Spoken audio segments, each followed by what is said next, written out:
Joel, thanks for being on this great college football ride all season long. Good morning.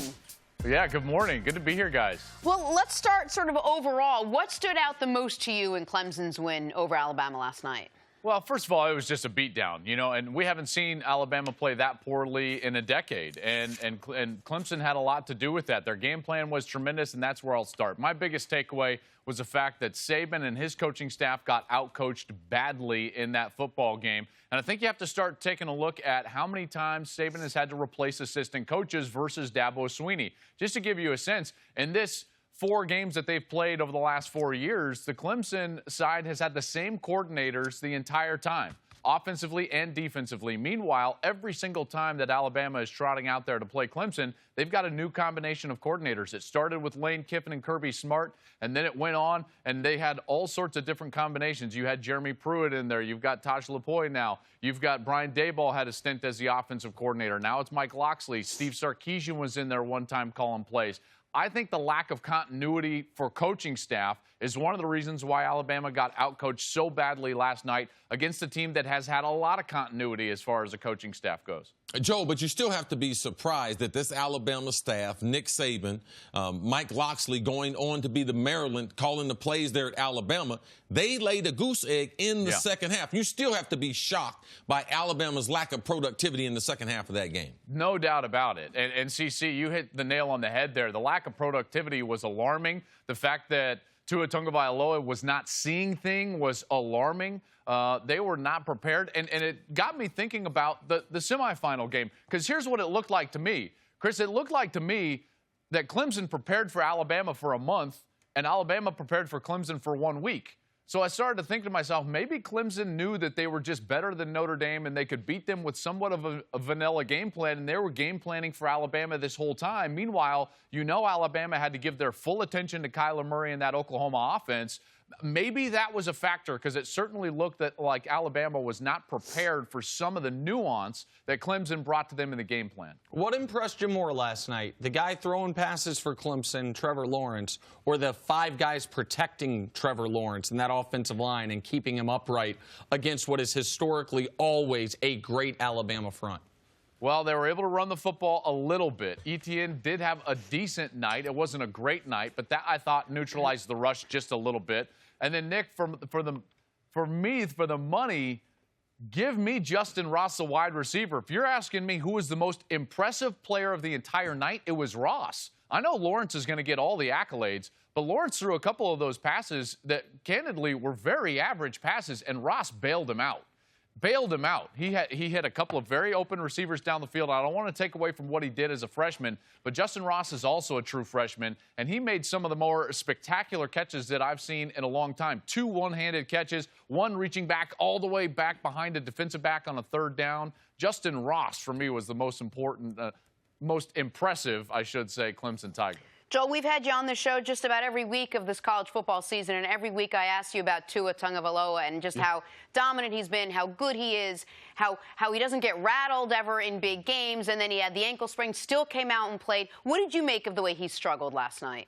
Yeah, something was going on from the get-go. In that first series, he doesn't see the corner fall off of that little outside route, and the corner goes and takes it for a pick 6.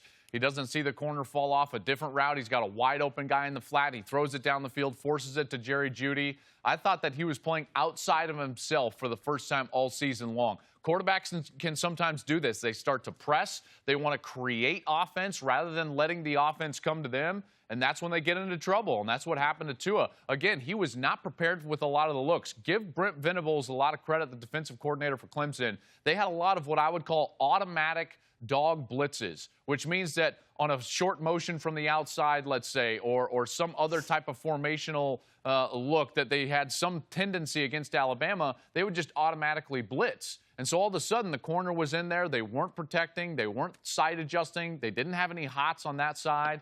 And that game plan rattled Tua from the get-go, and he was never himself. What does winning 2 national championships for Swinney and the Clemson Tigers, and what does it mean going forward for college football? Well, we got two really good programs right now. We've got two elite programs and everyone else chasing. I think there's a handful of teams. I would say Oklahoma, Ohio State, and Georgia are your next tier. Maybe Texas rises into that with their win over Georgia in the Sugar Bowl. But those are the four teams that are now looking at these two teams. But the margin, CC, is really, really stark right now.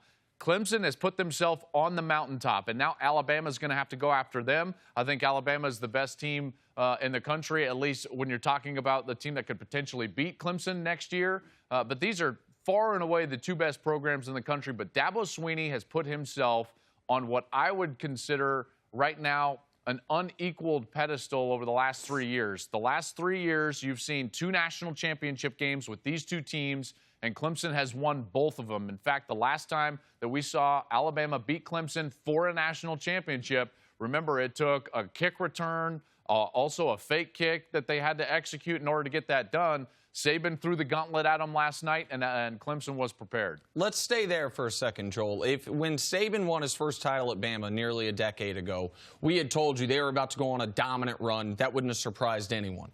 And if I'd have told you there's going to be one team by the end of the next decade in all of college football that is neck and neck with them, I don't know, Clemson would have been the 25th school you name? Right. Well, you would have said Texas, because that was the first time Alabama won the national championship. Texas was right there. Or Texas, or maybe USC comes back, or one of the Florida schools, or Ohio. Clemson, I think people, because of recency bias, don't realize how unexpected this is. Can you put in the context for college football what Dabo Swinney has done in building a new blue blood amongst blue bloods? That's a great question. Here's where I would first start. I believe that there were two turnarounds, right? Taking a program from one point to another that had like the most distance to gain. Gary Barnett at Northwestern in the mid-'90s when he took Northwestern to a Rose Bowl and won the Big Ten. That was an incredible coaching job, what he did in the 90s. And then what Bill Snyder did at Kansas State, taking historically the worst program in the history of college football into a perennial contender, even into a year, I believe, in 98, in which they were ranked #1 in the country. Those are the two I would say. But now, taking Clemson from a team that was just an average ACC football team forever, ever since their early 80s national championship, and then they were just a very average football team. Maybe they would win 10 games. And now to put them on the dominant path that they've been on, I think Dabo Swinney has done as good or better a job than even Gary Barnett with Northwestern or Bill Snyder with Kansas State. And those are two of what I would consider the greatest coaching jobs in the history of the sport when you're taking a program from one point to another with the most space to gain. Joel, before we let you go, I got to ask you about Dwayne Haskins, declared for the NFL draft yesterday. Do you think he is the best college quarterback on the board? This year, yes, I do. I think he's going to be the #1 quarterback taken. I think that there's a lot of room for growth for Dwayne. He's got experience to gain, certainly. I think he would probably benefit from sitting behind a veteran. I heard you guys talking about the New York Giants. I think that would be a pretty good fit for him. I don't know if Jacksonville would be a great fit for him just because I think he would have to play right away, and I don't know if he's gotten the reps requisite to do that. But having said that, there's a couple of quarterbacks that are in next year's draft and then 1 and 2 drafts that NFL evaluators are already salivating over, and that's Tua Tagovailoa, Jake Fromm next year, and then Trevor Lawrence in 2 years. And I think you're going to start to hear a lot about Trevor and his potential NFL prospects in 2 years. But this year, it's going to be Dwayne Haskins that likely will be the #1 quarterback taken in the NFL draft. Joel, it's been a great season. Thank you so much for being with us, sharing your insight.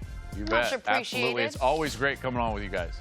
Thanks for watching. Subscribe here to get the latest from the show. Also, be sure to check out more of the best clips from First Things First, or go watch a few segments from our other shows on FS1.